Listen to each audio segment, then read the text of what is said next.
आपके नाम को पिता परमेश्वर महिमा महिमा मिले पिता परमेश्वर। आपके नाम का धन्यवाद धन्यवाद हो धन्यवाद हो पिता। जीवन की तमाम आशीषों के लिए धन्यवाद हो पिता। Hosanna Hosanna Hosanna.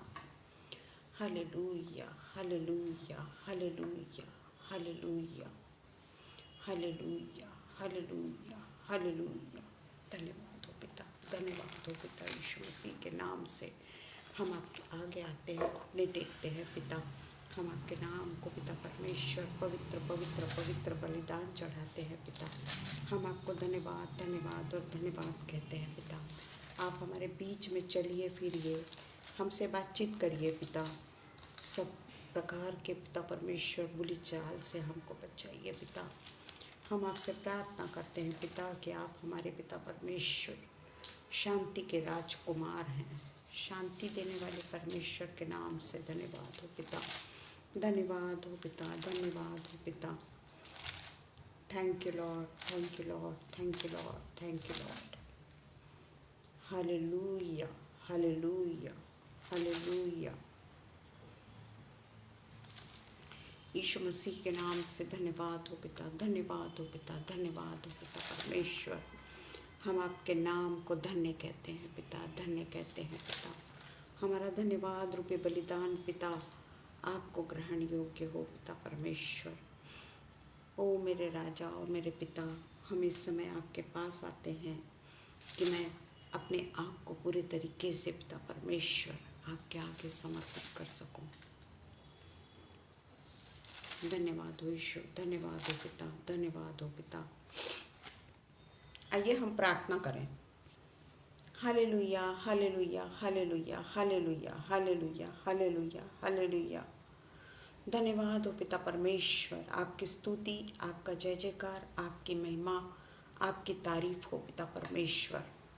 पिता परमेश्वर, हम जीवते परमेश्वर के पास में आते हैं, जो हमारा जीवित परमेश्वर है। वो हमारी बाट जोहते रहता है।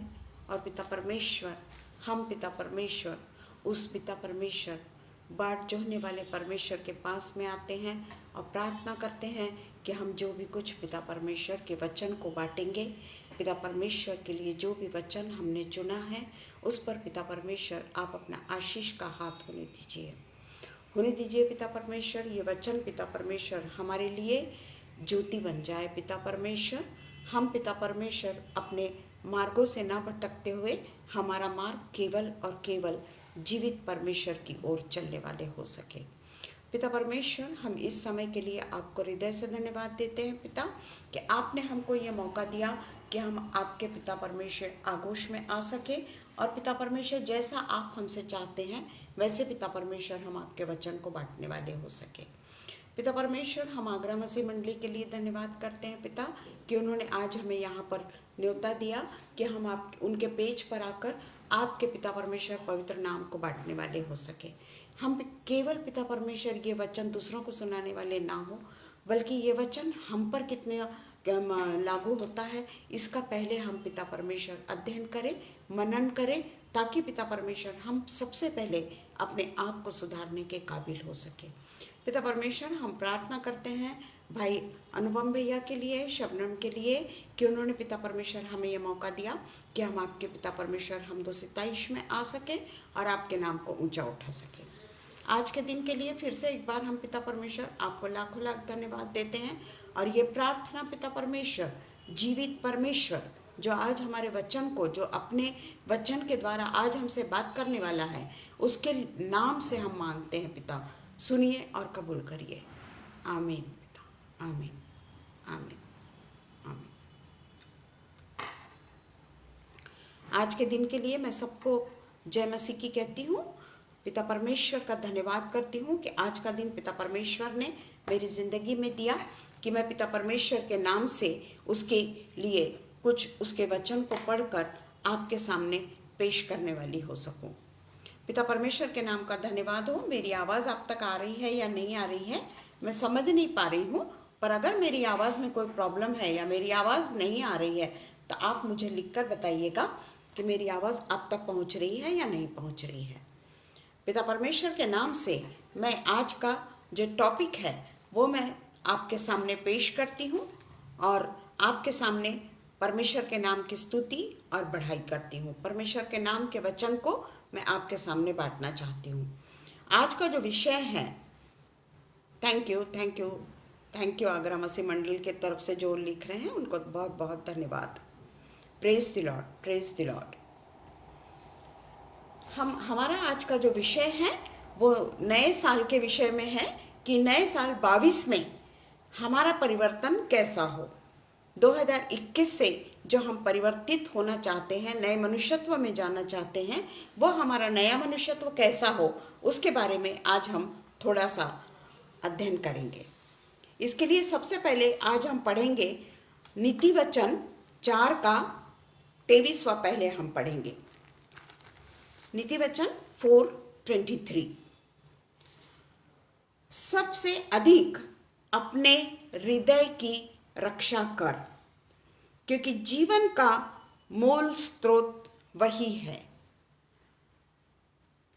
सबसे अधिक अपने मन की रक्षा कर, हिंदी में लिखा है, पर एक्चुअली वो देखा जाए तो सभी लैंग्वेज में अगर देखा जाए तो उसको हार्ट है, मन नहीं है, वो हार्ट है। तो सबसे अधिक अपने हृदय की रक्षा कर, क्योंकि जीवन का मूल स्रोत वही है। यही हम पहला इतिहास 28 का 9 में भी देखते हैं। पहला इतिहास 28 का 9। Praise the Lord. शबनम 28 के 9 में भी लिखा हुआ है, सुलेमान राजा को परमेश्वर कहते हैं, हे मेरे पुत्र सुलेमान, तू अपने पिता परमेश्वर का ज्ञान रख और खरे हृदय और प्रसन्न जीव से उसकी सेवा करता रहे, क्योंकि यहोवा हृदय को जांचता और विचार में जो कुछ उत्पन्न होता है उसे समझता है। यदि तू उसकी खोज में रहे तो वह तुझको मिलेगा, परंतु यदि तू उसको त्याग दे तो वह सदा के लिए तुझको छोड़ देगा। ये आज के पवित्र वचन के लिए मैंने ये चुना है कि किस तरीके से हमको परमेश्वर की इबादत अपने हृदय से करना है। और हृदय एक ऐसा चीज़ है जिसमें हमेशा ही हमको धोखा देता है। हमारा हृदय कभी भी, यशायाह में भी यही कहता है कि हृदय एक ऐसी चीज़ है जो हमको हमेशा ही धोखा देती है, हमको हमेशा ही रास्ते से बेदखल करती है, रास्ते से अलग कर देती है। तो इसी के बारे में आज हम कुछ पढ़ेंगे। इस वचन के अनुसार हमारा परमेश्वर, अगर हमारे परमेश्वर पर हमको सच्चा विश्वास है और इसमें कोई दिखावटीपना नहीं है, कोई बनावटीपना नहीं है, और कोई भी हम मतलब के लिए परमेश्वर के पास अगर नहीं आते हैं।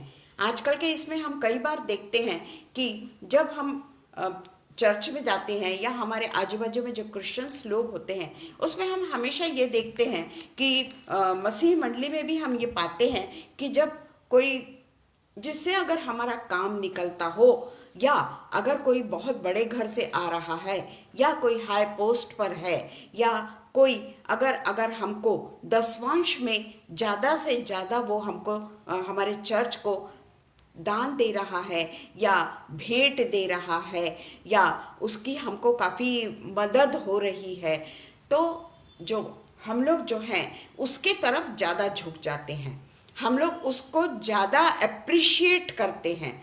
जब हमारे बीच में अगर समझ जाओ परमेश्वर के वचन को लेकर, उसके बातों को लेकर अगर हम किसी बात का कैरेक्टरिस्टिक, जिस तरीके से हम परमेश्वर के कैरेक्टरिस्टिक के वर्णन कर रहे हैं, या परमेश्वर के वचनों के ऊपर हम कंपटीशन टाइप भी हो सकता है, या कंपेयर कर रहे हैं परमेश्वर के विषय, तो हम उस समय क्या करते हैं कि एक आधा व्यक्ति जिससे हमारा कोई ताल्लुकात नहीं है या उससे हमारा कोई काम नहीं निकलता है, तो हम वो जो बोल रहा है उसके तरफ हम ज़्यादा ध्यान नहीं देते, हम बनावटीपना करते हैं, हम उस व्यक्ति को ज़्यादा सिर पर चढ़ा, यानी उसकी तो हाजी हाजी करते हैं, या उसका हम कौतुक करते हैं जो कुछ उससे हमको फ़ायदा है।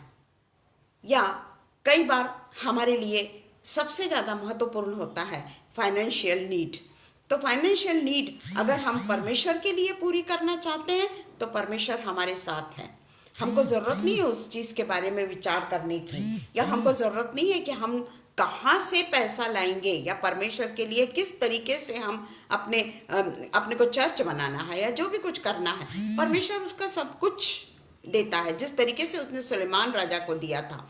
तो इसलिए परमेश्वर का वचन कहता है कि सबसे अधिक तू अपने हृदय की रक्षा कर।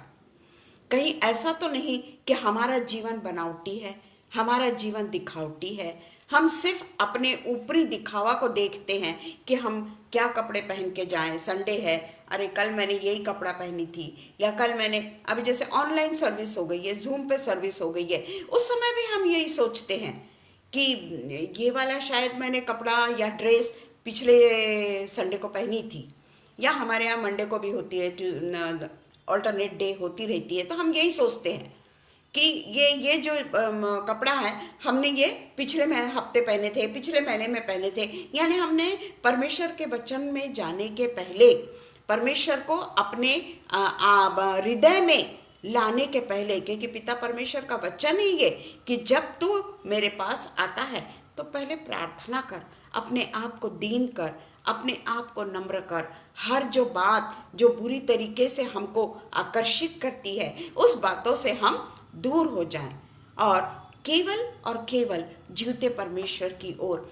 हम निहारते रहें। हमारा दिखावटीपना, हमारा श्रृंगार, हमारा बनावटीपना, या हम ये सोचे कि कल हमने ये पहना, कल हमने वो पहना। मैं ये नहीं बोलती सभी लोग अच्छे अच्छे कपड़े पहनते हैं, हमको भी कपड़े पहनना चाहिए, ऐसा नहीं मैं बोल रही कि हमने उस तरफ ध्यान ही नहीं देना चाहिए। पर हम परमेश्वर के वचन से ज़्यादा परमेश्वर के उपस्थिति में जाने के पहले, अगर हमको लेट भी हो जाता है तो पहले हम अपने आप को देखते हैं। पहले हम ये देखते हैं कि हम अच्छे से तैयार तो हो जाएं, हम अच्छे से पूरे तरीके से सज तो जाएं। 5, 10, 15 मिनट अगर लेट भी हो गया तो हमको कुछ नहीं लगता। ये हम भूल जाते हैं कि हमारा पिता परमेश्वर जो हमारे मन को जांचता है, जो हमारे हृदय को परखता है कि हमने प्रायोरिटी किसको दी, ये हम पहले से करते आ रहे हैं और आज भी हम वही डर्रे पे चल रहे हैं। हम पिता परमेश्वर को कभी भी महत्व नहीं देते। आज के जीवन में भी देखा जाए तो हमारे इसमें दिखावटीपना है, दिखावटी श्रृंगार में हम बहुत ज़्यादा अपने आप को मशगूल रखते हैं। या अगर हमारे साथ में कोई ऐसा व्यक्ति है कि जो बड़े पोस्ट पे है, हाई पोस्ट पर है, बहुत ज़्यादा हाई पोस्ट पे है, चर्च में ऐसे लोग होते हैं जो हाई पोस्ट पे होते हैं, उनको हम प्रभावित करने के लिए या उनको हम खुश करने के लिए हम उनके पास में जाकर उनसे मिलते हैं और उनको बड़ा एप्रिसिएशन मिलता है, बहुत एप्रिसिएशन। अगर वो गवाही भी देते हैं तो उनके लिए ताली बज जाएगी, उन लोगों का काफ़ी कौतुक हो जाएगा। तो ये जो मैं सिर्फ एक्सप्लेनेशन इसलिए दे रही हूँ कि हमको ये दिखावटी जीवन तो हमारा नहीं है, हम कहीं मतलब परस्त तो नहीं हो गए हैं। यानी परमेश्वर को जो हमको खुशी देना है, या परमेश्वर को जो हमको हमारे मन को जांचने वाले को हमको महत्व देना है, क्योंकि वो हमारे मन को जांच रहा है, वो हमारे हृदय को जांच रहा है, और जो भी कुछ हमारा न्याय करेगा वही करेगा।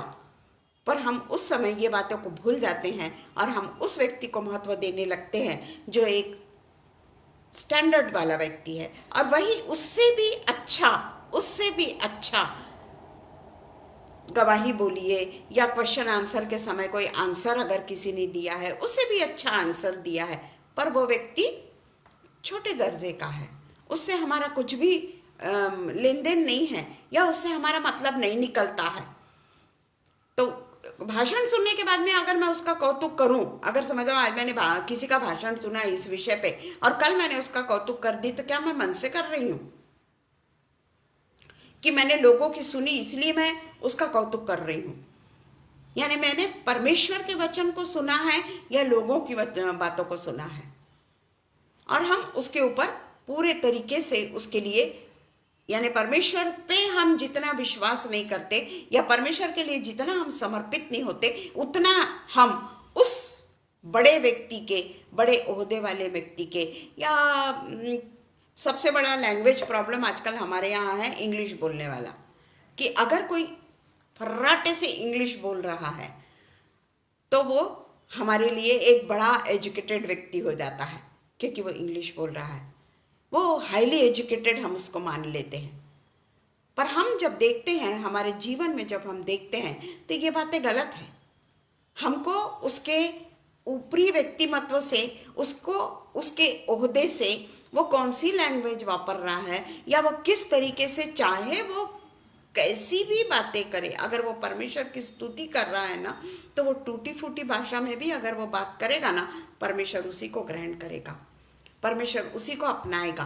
तो हमारे मन की रक्षा, हमारे मन, हमारे हृदय के बारे में कितने ज़्यादा हम सब क्या कहना चाहिए कि जागरूक हैं, कितने जागरूक हैं हम आज हमारे हृदय की रक्षा करने के लिए, क्योंकि दुनिया, हमारे जीवन का मूल स्रोत केवल हृदय है। हृदय की गति अगर रुक जाए तो मनुष्य वहीं पे खत्म हो जाएगा। हमारे जीवन में सबसे महत्वपूर्ण और सबसे इम्पोर्टेंट अगर कोई चीज़ है जो बड़े ही सुरक्षित ढंग से परमेश्वर ने अंदर में रखी हुई है, काफ़ी आवरणों में उसको रखा हुआ है, और वो है हमारा हार्ट। बहुत सारे कवर है उसके ऊपर, और उसके अंदर चुप अलग से हार्ट को परमेश्वर ने बैठाया है। तो हमको जिस तरीके से अपने हृदय की रक्षा करना है, क्योंकि जीवन का मूल स्रोत वही है। तो आज हमको परमेश्वर के लिए जो हमारा हृदय है ना, वो पूरे तरीके से निरपराध होना चाहिए। किसी भी किस्म का घमंड हमने नहीं होना चाहिए, या हमने क्या पहना, या हम कैसे दिख रहे हैं, या हम किस तरीके से भाषण दे रहे हैं, कितनी अच्छी अच्छी लैंग्वेज का हम प्रयोग कर रहे हैं, कितने बड़े बड़े शब्दों का हम प्रयोग कर रहे हैं, बनिस्बत ये देखने के कि पिता परमेश्वर हमसे क्या बातें कर रहा है, हमारे मुंह से पिता परमेश्वर क्या बातें कर रहा है, हमारे हृदय की रक्षा करने के लिए परमेश्वर हमको क्या सिखा रहा है, ये हमारे लिए महत्वपूर्ण होना बहुत ज़रूरी है। ये परमेश्वर का वचन कहता है, मैं नहीं कहती हूँ। इसमें देखिए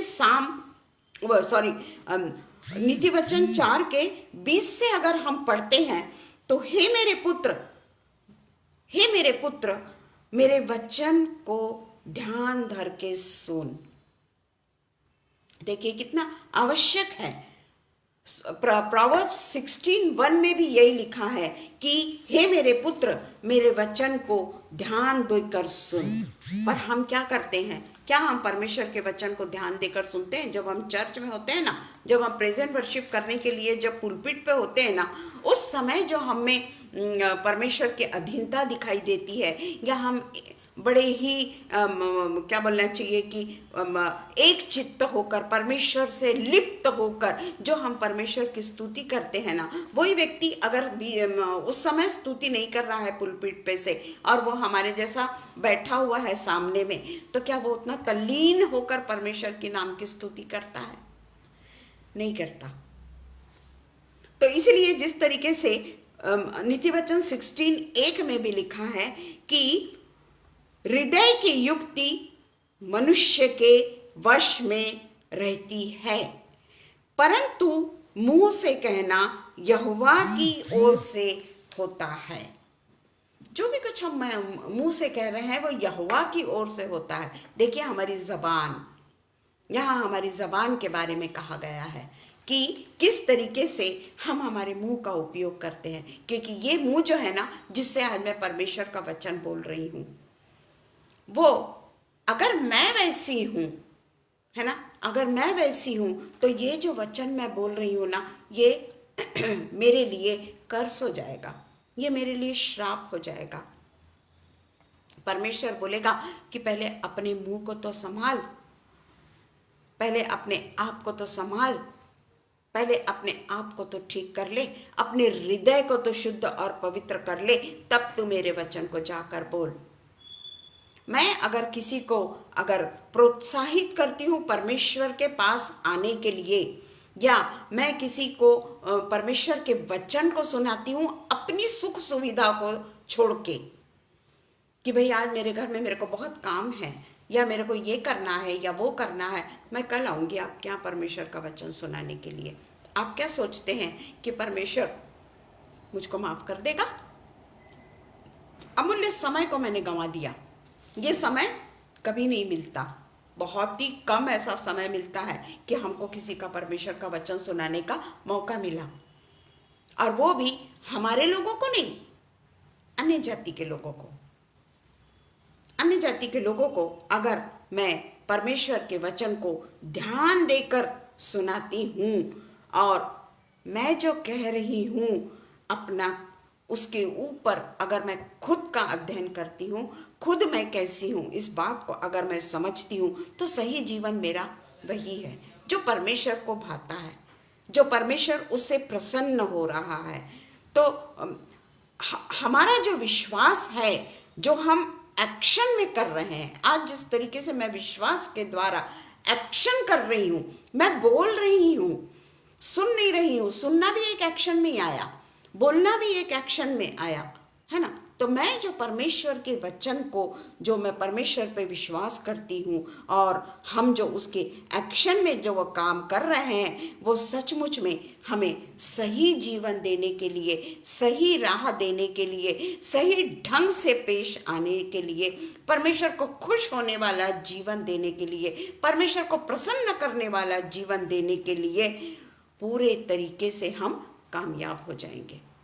क्योंकि परमेश्वर उसी से प्रसन्न होता है कि जो हम सही दिशा में जाते हैं ना, परमेश्वर वही सही दिशा हमसे चाहता है। परमेश्वर यही चाहता है कि तूने तो कई बार बाइबल पढ़ ली, हर वचन तुझको याद है, या हर वचन का तू समझा सकती है, परंतु समझाना और अपने मन में उसको ग्रहण करना, अपने हृदय में उसको ग्रहण करना, और उस तरीके से उसको हृदय में ही नहीं रखना है। हमको पंगु नहीं बनाना है, उसको पैरालाइज नहीं करना है हमको उसको, बल्कि वो हृदय के वचन जो हमारे हृदय में जमे हुए हैं, वो हृदय के वचन को हम दूसरों के सामने पेश करें, हम वो वचनों को दूसरों को बताएं।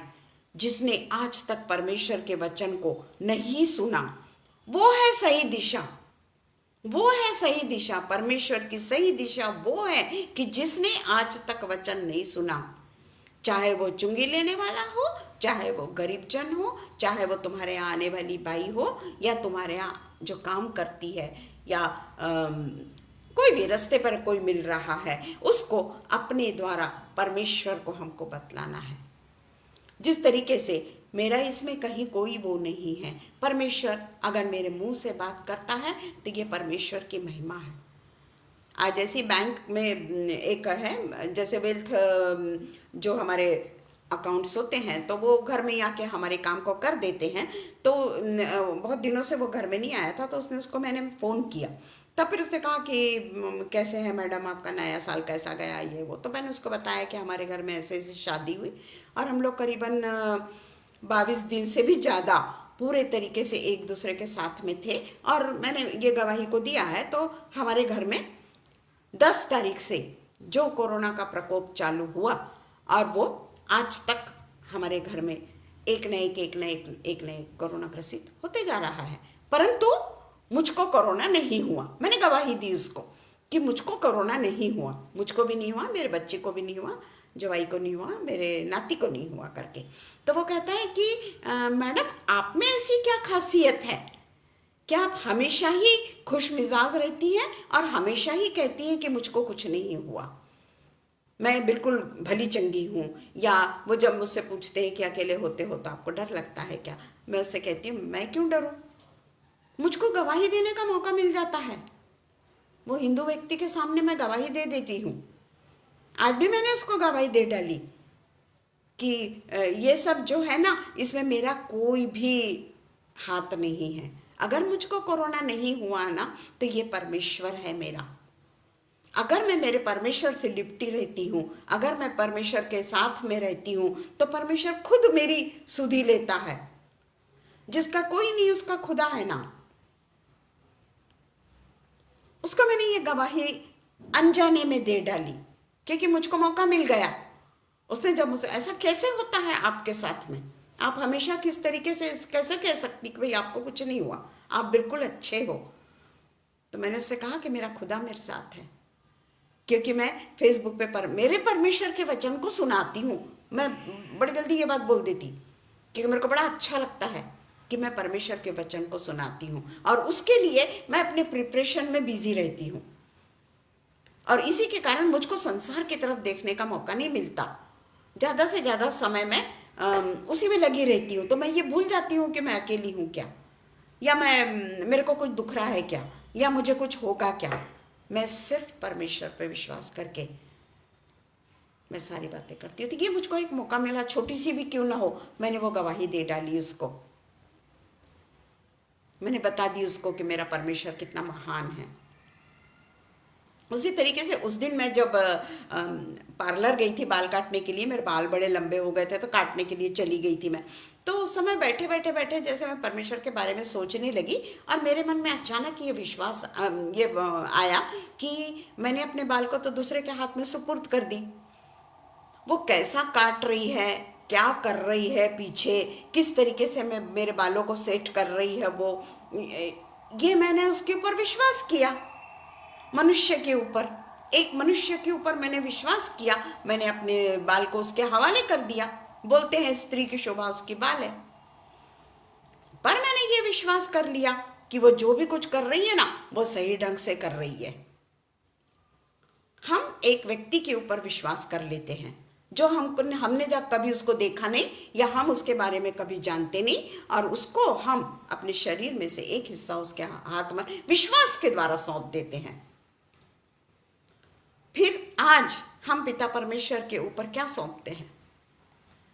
क्या हम कहते जरूर हैं विश्वास करो विश्वास करो विश्वास करो, पर जैसे मैंने अपने शरीर के बालों को एक व्यक्ति के हाथों में सौंप दिया, उस दिन मेरे मन में अचानक बाल काटते काटते मेरे मन में यह विचार आया कि मैंने तो अनजान व्यक्ति के हाथों में अपने बालों को सौंप दिया, अगर वो अच्छे से नहीं काटेंगी तो। पर मैंने उस पर विश्वास किया, और मेरा खुदा जो मुझको चलाता है, जो मुझको फिराता है, जो मुझको चंगा रखता है, जो मुझे छोटी छोटी बातों में गवाही देने के लिए मेरे मुंह को इस्तेमाल करता है। हो सकता है उस समय मैं कुछ ना बोल पाती, या हंस देती केवल, या कहती कि भाई मेरा इम्यून सिस्टम बहुत अच्छा है। हाँ, अपने ही शरीर के बारे में मैं बोलने लग जाती कि मैं मजबूत हूं। तो इसमें क्या होता? कोई इम्यून सिस्टम का मतलब नहीं है, कोई इम्यून सिस्टम का ये नहीं है। ये तो परमेश्वर है जो हमारे हर समय, हर खतरों में, हर पूरे, जब हम शरीर का एक हिस्सा एक डॉक्टर के हाथों में सौंप सकते हैं, वो बोलता है ऑपरेशन करो, हम उसके अनुसार ऑपरेशन करते हैं। वो बोलता है ये दवाई लो, उसके अनुसार हम वो दवाई लेते हैं। रिएक्शन आता है, फिर हम डॉक्टर के पास में चले जाते हैं। हम एक आदमी पर विश्वास करते हैं जो हमारे ही तरह है। तो हमारे जीवते खुदावंत पे हम भरोसा क्यों नहीं करते? इतने साल जो उसने हमको संभाला, 2021 का भी साल हमारा निकाल दिया, 2022 के 21 दिन हमारे गुजर गए बिना कुछ खतरे के, बिना किसी एक्सीडेंट के, बिना किसी बड़े बीमारी के, चाहे वो लगने वाली बीमारी क्यों ना हो। इतने लोगों के साथ में रहते हुए भी परमेश्वर ने किस तरीके से हमको अलग किया, क्योंकि पिता परमेश्वर हमसे प्यार करता है। वो बाल काटते काटते ही मुझको विश्वास के ऊपर लगा, वो पिता परमेश्वर ने मुझसे बात कर रहा था उस समय। पिता परमेश्वर कि तू एक व्यक्ति पे इतना विश्वास कर रही है, और मैं जो तेरे जीवन को चलाता हूँ, मैं जो तेरे जीवन भर तेरे साथ रहता हूँ, मैं जो तेरी सुधि लेता हूँ, हर खतरों से तेरी मैं रक्षा करता हूँ, हर एक्सीडेंट से मैं तुझको बचाता हूँ, तो क्या तू मुझ पर विश्वास करती है?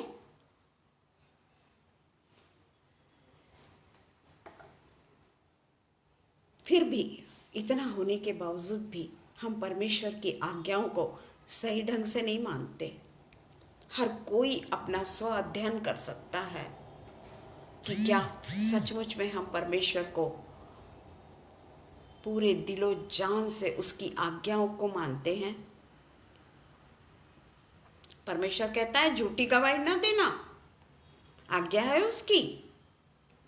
पर अगर मैं अपने आप को बड़ा धार्मिक बताने के लिए अगर मैं झूठी गवाही दे रही हूं तो आपको तो नहीं लगेगा ना, आप सोचेंगे सही सही बोल रही है ना, मैं सही बोल रही हूं।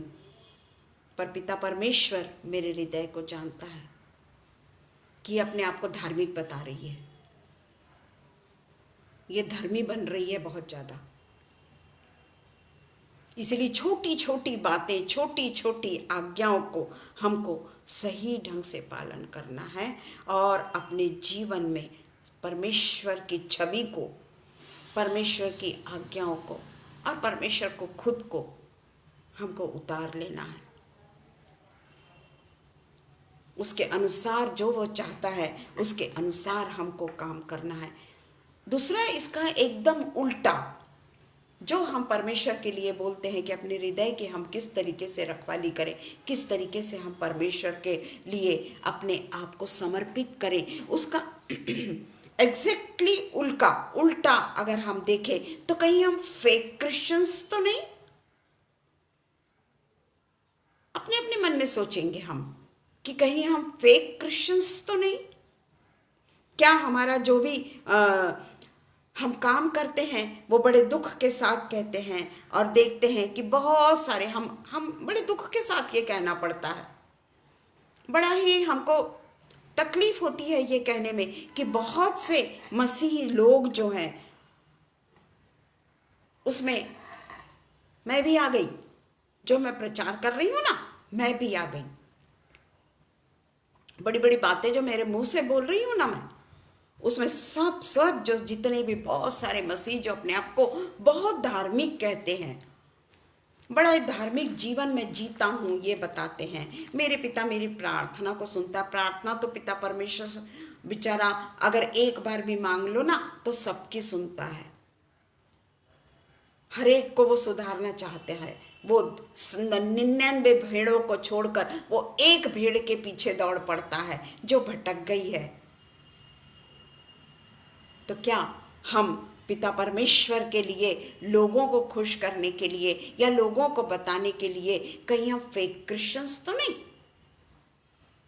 हम कहीं अपने आप को बहुत ज़्यादा धार्मिक तो नहीं समझ रहे हैं कि मैं धर्म का नेता हूँ? जिस तरीके से हम हमेशा कहते हैं कि शास्त्री और फरीसी वो अपने आप को बहुत धार्मिक समझते थे, पर उस समय हम ये भूल जाते हैं कि हर एक शास्त्री और फरीसी वैसा नहीं था। उसमें से एक उदाहरण मैं निकोदेमुस का दूंगी, वो वैसा नहीं था। आप अच्छे से जानते हैं, यूहन्ना में लिखा हुआ है कि नया जन्म पाने के लिए मैं क्या करूँ, वो यीशु मसीह के पास में पूछने को आता है। वो भी तो शास्त्री और फरीसी में था, वो भी तो धर्म का रखवाला था। तो हम ये नहीं कह सकते कि हर शास्त्री और फरीसी वैसे थे।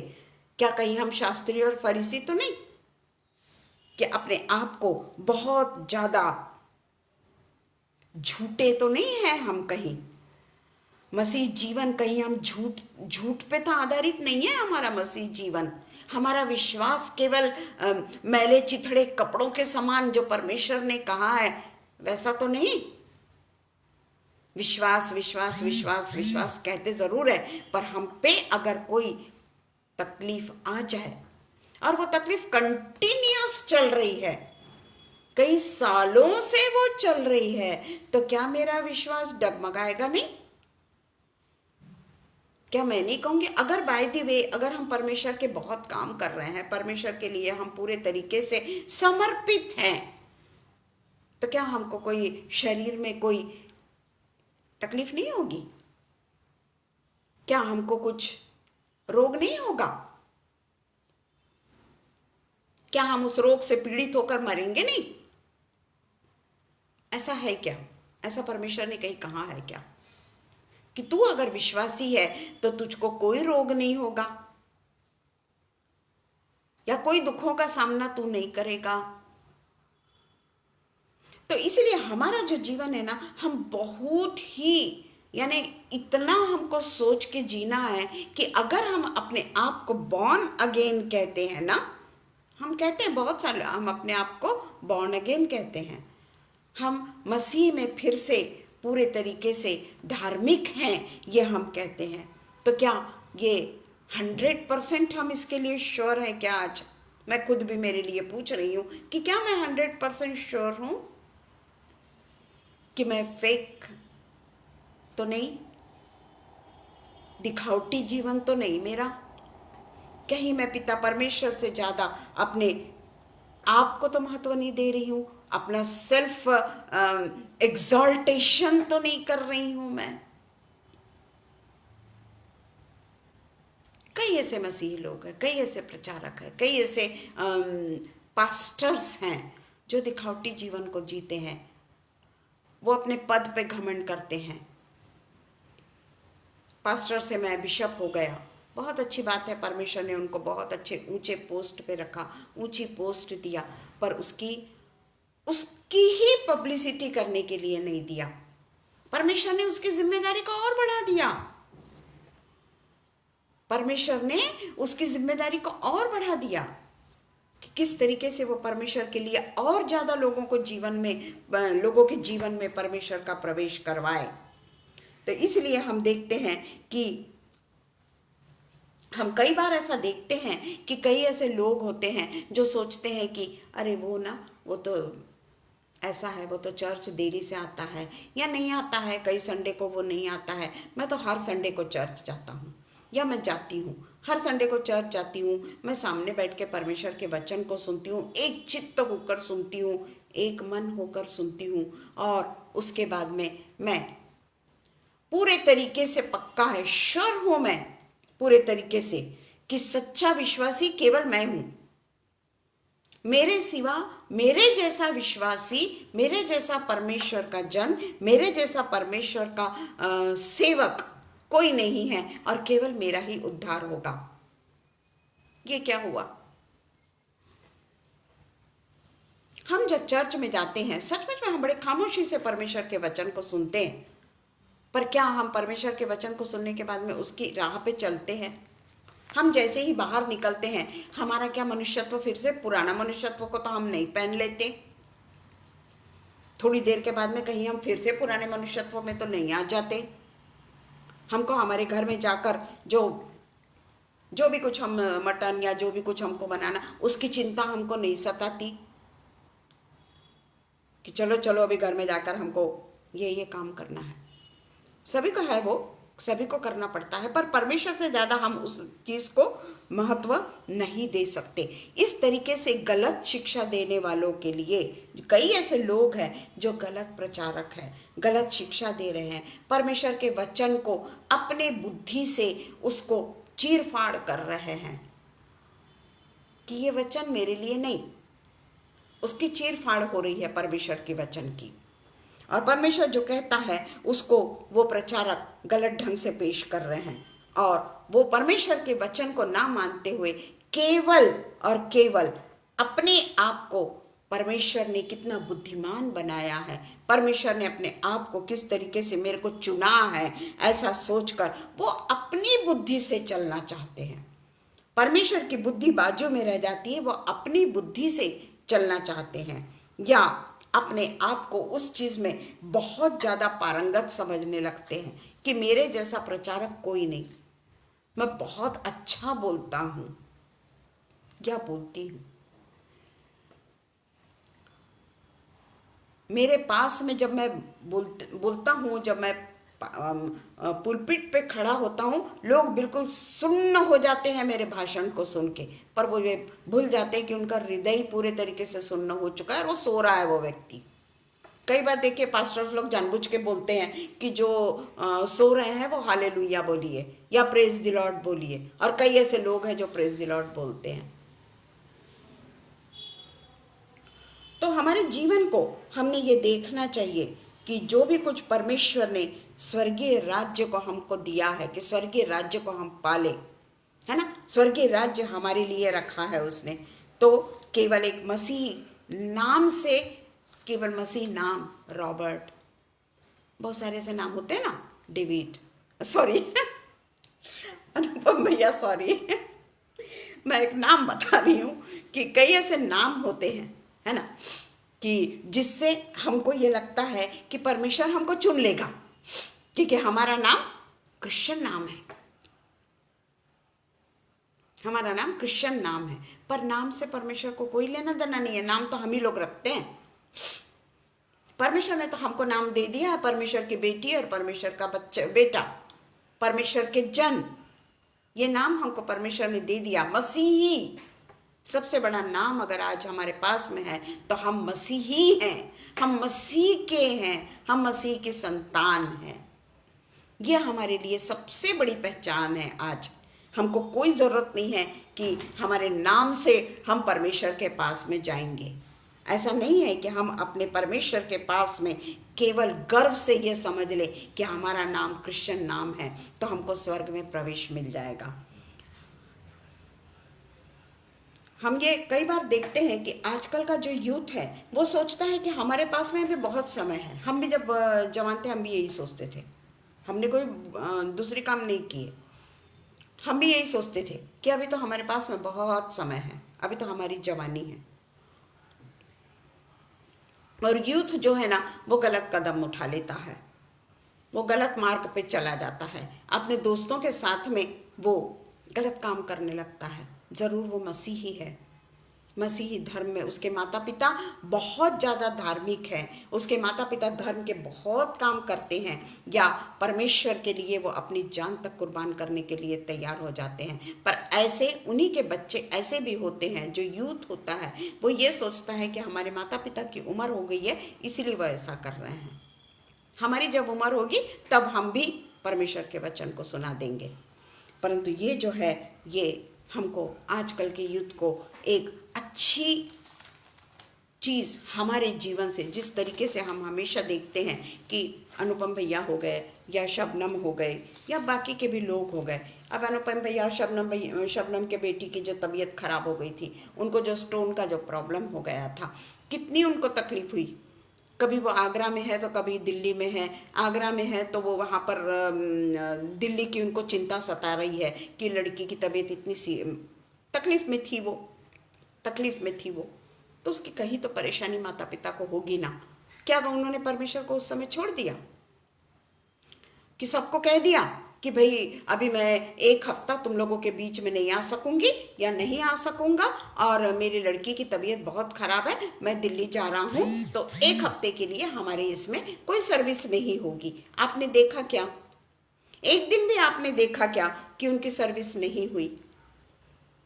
चाहे वो कार में हो, चाहे वो आगरा में हो, चाहे वो दिल्ली में हो, चाहे वो अपने लड़की के लिए इतने परेशान क्यों ना हो, पर उन्होंने एक भी जो उनका जो समय बंधा हुआ है वो समय को उन्होंने नहीं चुराया।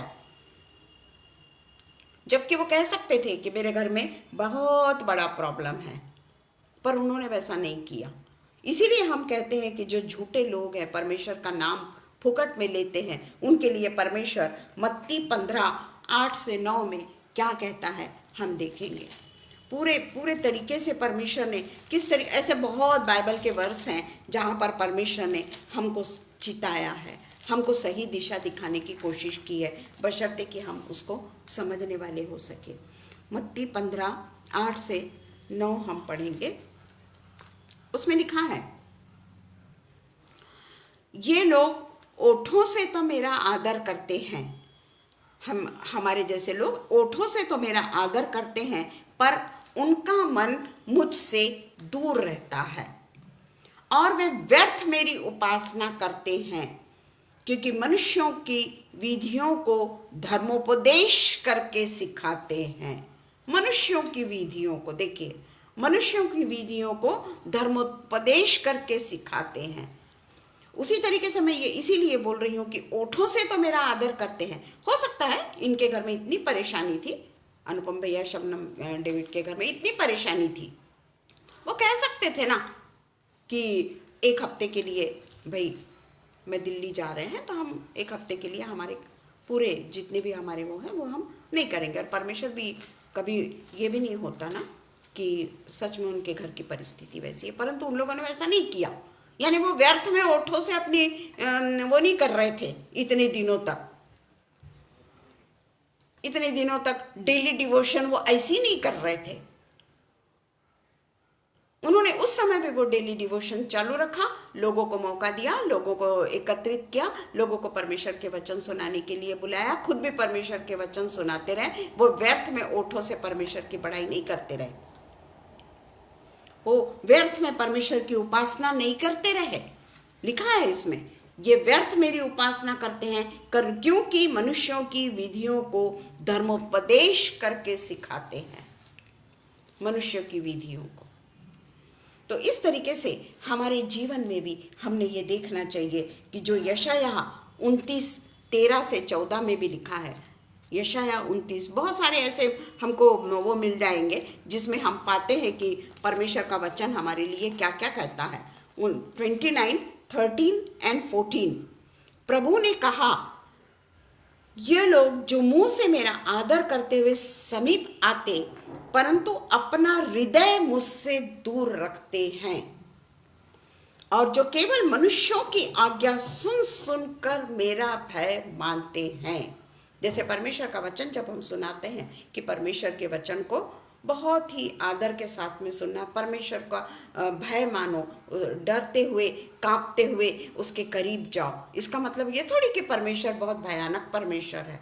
डरते हुए कांपते हुए का मतलब हम ऐसा नहीं लगा सकते ना कि जो लिखा है एकदम से उसका एग्जैक्टली मीनिंग हम नहीं निकाल सकते। नम्र होकर हमको परमेश्वर के साथ में जाना है, पर मनुष्यों की आज्ञा सुन सुनकर मेरा भय मानते हैं। मनुष्य अगर उनको इस तरीके से सिखाते हैं और उनको मनुष्यों की आज्ञा है करके वो उसका भय मानते हैं, इस कारण सुन, मैं इनके साथ अद्भुत काम वरन अति अद्भुत और अचंभे का काम करूंगा, तब इनकी बुद्धिमानों की बुद्धि नष्ट हो जाएगी और इनके प्रवीणों की प्रवीणता जाती रहेगी। देख लीजिए, यह है फॉल्स प्रॉफिट या फॉल्स अपने आप को क्रिश्चियन कहने वाले, मसीही कहने वाले। उसके लिए परमेश्वर क्या बोलता है? उसकी बुद्धिमानी की बुद्धि नष्ट हो जाएगी, कहता है, प्रवीणता नष्ट हो जाएगी, सब कुछ धरा का धरा रह जाएगा। इसलिए पिता परमेश्वर जिस तरीके से भी हमको चुनना चाहते हैं ना, चाहे हमको बोलना आता है या नहीं आता है, पिता परमेश्वर बराबर अपने समय में हमारे ओठों से अपनी स्तुति करा लेते हैं। पिता परमेश्वर कभी भी नहीं ये देखते कि भाई ये मेरे साथ में बराबर फेथफुल है 24 घंटे। क्या हम उसके साथ में 24 घंटे फेथफुल है? हमारे मुख से कभी हम गलत बात नहीं करते, कभी हमारे हृदय में दूसरे के प्रति कपट नहीं आता। क्या कभी हमारे हृदय में कभी हम सोचते हैं कि हमने ये क्या कर डाला?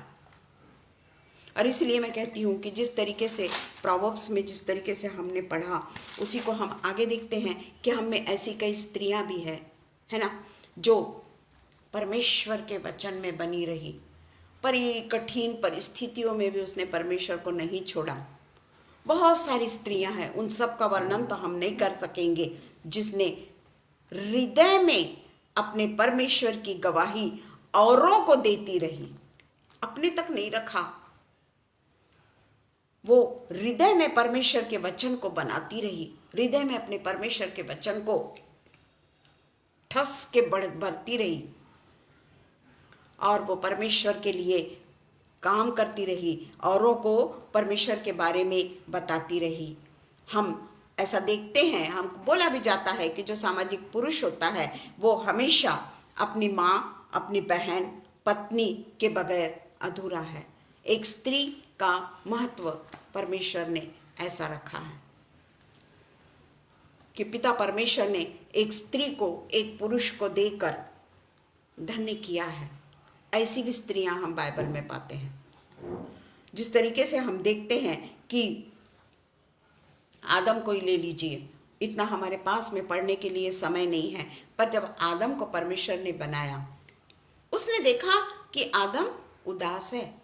सारी सुविधाएं होने के बावजूद भी आदम उदास है। वो हमको 2:18 से 25 में हम पढ़ ले, हमको सबको मालूम है। कि इतना होने के बावजूद भी, आदम के पास में सारी सुख सुविधाएं होने के बावजूद भी, शाम को उसके पास में परमेश्वर आते थे मिलने के लिए। वो लोग दोनों अदन की वाटिका में टहलते थे, कोई उनको कमी नहीं थी। परंतु वो देखा परमेश्वर ने कि कुछ तो भी उदासी आदम में है, और उसने उसके लिए क्या बनाया?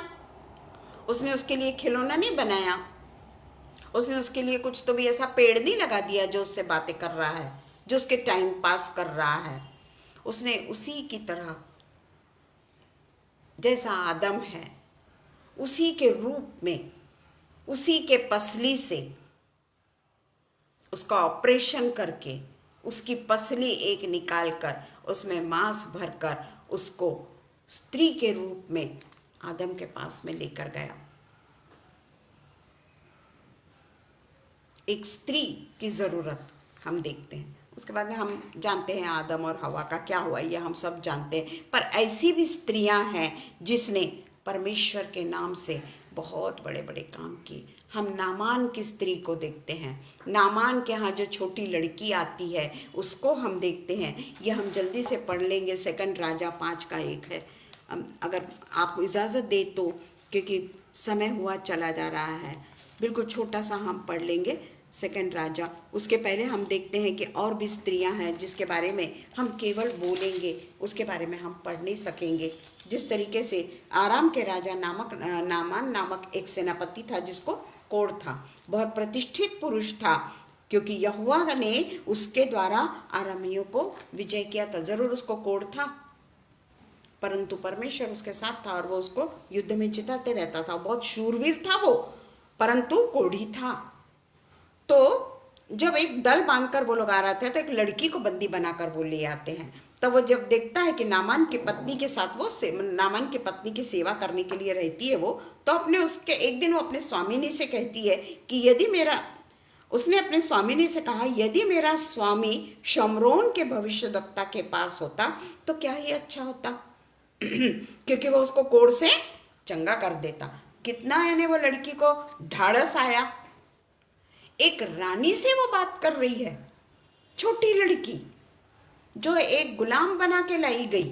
क्या गुलाम को उस समय इतना अधिकार होता था क्या कि वो इतनी बड़ी बात कर दे? पर परमेश्वर ने उसका उपयोग किया, वो बच्ची का उपयोग किया परमेश्वर ने। अगर हमारा हृदय परमेश्वर के साथ में जुड़ा हुआ है तो इस तरीके के आश्चर्य कर्म हमारे जीवन में भी होंगे। वो छोटी लड़की के बोलने के कारण नामान भी उसकी बात को मानता है। नामान की स्त्री नामान को बताती है और नामान जाकर अपने आप को नदी में 7 बार डुबाता है। उसके सारी बात आपको मालूम है, पर मैं उसमें ये बताना चाहती हूँ कि स्त्रियों के बारे में भी परमेश्वर अपने वचन से बातें करते हैं कि स्त्रियों को भी परमेश्वर ने अपनी सेवा के लिए चुना है। उसी तरीके से हम राहाब को जानते हैं जो वैश्या थी। हम अच्छे से जानते हैं कि वैश्याओं के साथ में लोग संपर्क नहीं करते, जो हम यहोशू में पाते हैं। किस तरीके से राहाब का जीवन था और किस तरीके से राहाब ने परमेश्वर के जन की सेवा करी, परमेश्वर के जन को अपने घर में रहने की इजाज़त दी, उनको बड़ी सेफ रूप से अलग करी, और किस तरीके से उसने कनान देश में अपने लोगों को प्रवेश करने के लिए एक राहाब वेश्या का सहारा लिया। वो एक स्त्री थी जिसने परमेश्वर के लिए एक बहुत बड़ा काम किया, और मत्ती में उसके परमेश्वर के वंशावली में, यीशु मसीह के वंशावली में राहाब का नाम है। और उसने कितना बड़ा उसका वो है कि वो दाऊद की नानी कहलाई। तो इस तरीके से हम जब देखते हैं कि परमेश्वर अपने भक्तजनों को इसी तरीके से नहीं छोड़ता, क्योंकि लिखा है कि राहाब से बोआज उत्पन्न हुआ, बोआज और रूत से ओबेद उत्पन्न हुआ, और ओबेद से ईशै उत्पन्न हुआ, और ईशै से दाऊद राजा उत्पन्न हुआ। वो उसके जीनियोलॉजी में यीशु मसीह के इसमें उसका नाम है, और वहाँ राहाब वैश्या नहीं लिखा है, वहाँ राहाब लिखा है। उसने अपने जीवन को परिवर्तन किया, परमेश्वर ने उसको भी चुन लिया। उसी तरीके से हम एस्तेर को देखते हैं। हाँ, हम रूत को देखते हैं। रूत के जीवन में अपने सब को छोड़कर वो अपने सास के पीछे चली गई और सास ने जैसा जैसा उसको बताया उस तरीके से उसने किया। और हम अच्छे से जानते हैं कि रूत के जीवन में क्या क्या हुआ और किस तरीके से रूत ने परमेश्वर के इसमें ये किया। और वो और उसकी पड़ोसी नाओमी का बेटा उत्पन्न हुआ। लड़के का नाम ओबेद रखा और ईशे का पिता दाऊद का दादा हुआ। तो इस तरीके से परमेश्वर ने स्त्रियों से भी अपनी स्तुति करवाई, बहुत बड़े बड़े काम करवाए। हम हन्ना को देखते हैं, मेरी मगदलनी को देखते हैं, पर हमारे पास में समय नहीं है कि हम इतना सब कुछ बोल सकें। तो इसलिए अंत में मैं सिर्फ यानी परमेश्वर के वचन में से मैं सिर्फ यही कहना चाहूँगी कि हमको किस तरीके का जीवन अब जीना है। हमेशा हमेशा हम यही बोलते रहते हैं कि हम कैसा जीवन जिए, कैसा जीवन जिए, पर जीवन जीना शुरू तो करें। परमेश्वर के जीवन को परमेश्वर के जीवन को अपने में रखकर हम जीना तो शुरू कर दें। हम सिर्फ बोलते ही रहेंगे और परमेश्वर के अनुसार नहीं चलेंगे तो परमेश्वर बोलेगा कि क्या फायदा, व्यर्थ में मेरा नाम लेती है, कोई मतलब नहीं है, व्यर्थ में मेरे नाम को लेती है। तो जिस तरीके से हमको ये जीवन को जीना है उसके बारे में हम सिर्फ नीति वचन 24:1-4 पढ़ लेंगे। प्रोवर्ब्स 24:1-4। बुरे लोगों के विषय में डाह न करना। देखिए, हमको बहुत बड़ी आज्ञा है कि बुरे लोगों के विषय में डाह न करना और ना उनकी संगति की चाह रखना। जरूर हम उनको परमेश्वर के वचन को बताएं, जरूर हम उनके लिए प्रार्थना करें। उनके लिए प्रार्थना करना नहीं छोड़ना। परमेश्वर ने ऐसा नहीं बोला कि उनके लिए प्रार्थना मत करो, उनकी संगति में नहीं रहना है ना, उनके कांटेक्ट में ज़्यादा नहीं रहना, परंतु उनको अगर परमेश्वर का वचन सुनना है तो उनको परमेश्वर का वचन तो हम सुना सकते हैं ना, उनके लिए हम प्रार्थना तो कर सकते हैं ना। नहीं नहीं भाई, तुम बहुत बुरे हो, मैं तुम्हारे लिए प्रार्थना नहीं करूँगी, ऐसा बोला है क्या परमेश्वर ने? बल्कि हमको तो परमेश्वर तो पापियों की संगति में रहता था, पापियों के लिए प्रार्थना करता था, पापियों का उद्धार करने के लिए उसने क्रूस पर भी जान दे दी। पाप से जरूर उसने घृणा किया, पापियों से नहीं किया। तो इसलिए संगति की चाह रखना, क्योंकि वे उपद्रवी सोचते रहते हैं और उनके मुंह से दुष्टता की बातें निकलती है। तो परमेश्वर कहता है कि बुरे लोगों के विषय में डाह न करना। जो उपद्रव की बातें सोचते हैं उनके मुंह से दुष्टता की बातें निकलती है, पर उनके लिए हमको प्रार्थना करना है। एक ही हमारा सबका अगर हम सोच लें कि 2022 में हम किसी एक आत्मा को तो जीत लें, एक आत्मा को तो जीत लें। बड़ा मुश्किल है आत्माओं को जीतना, हिंदुओं को परमेश्वर के बारे में बताना और उनको परमेश्वर के इसमें लाके उनको बैप्टिज्म तक तैयार करना बहुत मुश्किल है। पर परमेश्वर है ना हमारे साथ में, फिर हम क्यों कहें कि मुश्किल है? ये तो मैंने गलत शब्द का प्रयोग किया। अगर परमेश्वर हमारे साथ में है तो सब चीज संभव है। अपने हृदय में सोच तो लो, अपने हृदय में उसको जगह तो दे दो, अपने हृदय में परमेश्वर की बातों को ठूस ठूस के भर तो लो और उसका फिर लोगों के सामने प्रचार तो करो, हिंदू लोगों को बताओ तो सही। परमेश्वर खुद ही अद्भुत काम उनके जीवन में करता है, हिंदुओं के जीवन में, जैसे आपने देखा, मैंने गवाही दी हूँ।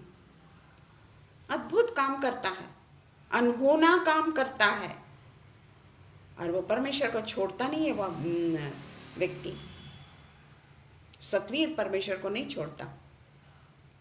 उसके पहले अनुज था, वो भी पंजाबी परिवार से आया है, पर उसके भी जीवन में परमेश्वर ने ऐसा ये किया कि वो भी क्रिश्चियन बन गया। उसकी स्त्री ज़रूर पंजाबी है अब, पर वो परमेश्वर के वचन को पढ़ती है, अभी तक वो क्रिश्चियन नहीं हुई है, उसके भी लिए हम प्रार्थना करें। परंतु उसका जो बेटा हुआ वो हमेशा उसके कान में, बिल्कुल पैदा हुआ तब से यीशु यीशु बोलता है। अनुज अपने बेटे के कान में यीशु यीशु बोलता है, धीरे से उससे यीशु मसीह की छोटी सी बात कर देता है सवेरे ऑफिस जाने से पहले। 8 बजे निकलना पड़ता, उसका 8 बजे का ऑफिस रहता, कितने जल्दी निकल जाता होगा वो, फिर भी वो परमेश्वर का काम करता है। हम क्या करते, हम हमारे बच्चों को कितना परमेश्वर के वचन के करीब रखते हैं? क्या हम उनके कान में कभी बोले हैं? बच्चा जैसी पैदा हुआ, क्या हमने उसके कान में यीशु मसीह का नाम लिया है? यीशु मसीह, यीशु यीशु कहा है हमने। पर अनुज ने मुझको गवाही दी कि मदर जी मैं ऐसा ऐसा करता हूँ। उन लोगों को लगता है कि क्रिश्चियन लोग को मदर ही कहते हैं, जो भी कहें, पर वो ऐसी गवाही दिया है। तो मैं धन्यवाद करती हूँ आप लोगों का कि आप लोगों ने मुझको ये अवसर दिया कि मैं आपके सामने आके परमेश्वर के वचन को शेयर कर सकी। आइए हम पिता परमेश्वर को धन्यवाद दें। हालेलुया, हालेलुया, हालेलुया, हालेलुया, हालेलुया। हे अति दयालु परमेश्वर पिता, हम आपके करीब आते हैं, हमारे उद्धारक पिता के करीब आते हैं और प्रार्थना करते हैं पिता परमेश्वर कि हमारे जीवन को देखने वाले पिता, हमारे जीवन में हम क्या कर रहे हैं पिता, ये सब कुछ जानने वाले पिता, उनके पास हम आते हैं और प्रार्थना करते हैं। हमारे हृदय को पूरे तरीके से पिता परमेश्वर तू शुद्ध कर। हमारा हृदय आपको कबूल है, ऐसा कार्य हमसे करवा ले पिता। हम केवल और केवल अपने लिए ना जिए, बल्कि हमारा जीवन केवल और केवल परमेश्वर को भाता हुआ बलिदान करके हम उसको चढ़ाने वाले हो सके पिता। पूरा बाइबल पिता परमेश्वर हर एक समय विश्वास की बातें कहता है पिता, एक दूसरे को माफ़ करने की बातें करता है, किसी का तिरस्कार नहीं करना है हमको। और पिता परमेश्वर ऐसे लोगों के लिए प्रार्थना करना है पिता परमेश्वर जो बुरी राह पर चल रहे हैं पिता। ऐसे लोगों के लिए प्रार्थना करके उनको परमेश्वर के करीब लाना है पिता परमेश्वर। इस समय के लिए हम आपको धन्यवाद करते हैं कि जब आपने हमको पिता परमेश्वर ये वचन सुनाने के लिए तैयार किया पिता परमेश्वर, हमारे ओठों को पिता परमेश्वर आपने स्पर्श किया। और विशेषकर पिता परमेश्वर ये पेज के लिए मैं आपको धन्यवाद देती हूँ कि आगरा मसीह मंडली में आपने मुझको पिता परमेश्वर अपने वचन को मेरे मुख के द्वारा बोलने के लिए पिता परमेश्वर, आज पिता परमेश्वर आपके द्वारा मुझको जो न्योता मिला उसके लिए पिता परमेश्वर मैं आपको धन्यवाद करती हूँ। और पिता परमेश्वर अनुपम भैया और शबनम के लिए धन्यवाद करती हूँ पिता कि उन्होंने जो हमको मौका दिया कि हम भी परमेश्वर की इबादत करें, परमेश्वर के लिए हम भी पिता परमेश्वर के वचनों को लोगों तक बांटने वाले हो सके। इसके लिए हम उनका धन्यवाद करते हैं पिता। उनकी सारी जो मिनिस्ट्री है पिता, जो भी कुछ वो काम करते हैं पिता, उनके काम को पिता परमेश्वर आगे आगे और आगे आगे बढ़ाते ले जा पिता। वो लोग और भी पिता परमेश्वर आपके हमदो सिताइश में आगे बढ़ने वाले हो सके। हम उनके दोनों बच्चों के भी लिए प्रार्थना करते हैं पिता कि वो दोनों बच्चे भी परमेश्वर की से डर कर जो जीवन बिताते हैं। और पिता परमेश्वर आपने उनकी बेटी को भी पिता परमेश्वर चंगाई दी है, उसके लिए भी पिता परमेश्वर हम आपका धन्यवाद करते हैं पिता। और सारी प्रार्थना हम हमारे चंगा करने वाले परमेश्वर के नाम से मांग लेते हैं, सुनिए और कबूल करिए। आमीन। आमीन। पिता परमेश्वर का धन्यवाद हो कि उसने हमको ये मौका दिया कि हम परमेश्वर की संगति में आज आ सके और परमेश्वर के वचनों को हम बांट सके। धन्यवाद हो आप सबका। आमीन। Praise the Lord.